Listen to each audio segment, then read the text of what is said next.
xabaringiz bor, ijtimoiy tarmoqda samarqandlik Sevinch qizning ichagi uzildi deya bir nechta video qo'ygan edik.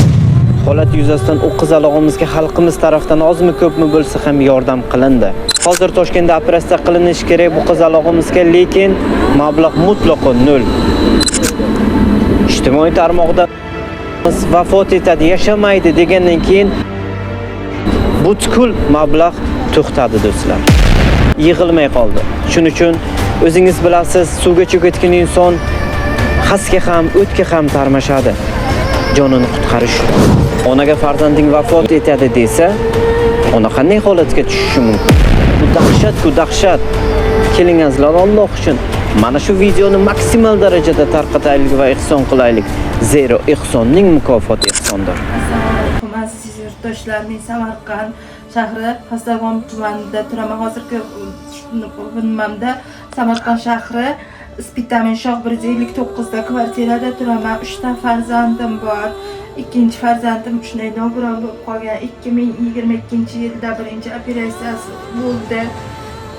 Shundan keyin men Turkiyaga bordim, unda Rossiyaga bordim davolash uchun. Mablag'im yetmadi. Hozirgi kunda Toshkentda yana 6 marta operatsiya o'tdi. Mana bu yerdan ichaklarni olib, barbidan yasab ichak qo'yishdi. Siydik yo'li ham mana tikilgani uchun yopilib qolgan ekan. Hozir ko'tanchasini ham olib tashlashdi, orqa ko'tanini tikib qo'yishgan. Hozirgi kunda gepatisni o'tkazdi qizim. Gepatisi bo'lgan, hozir jigari o'zini yeyapti. Siroz.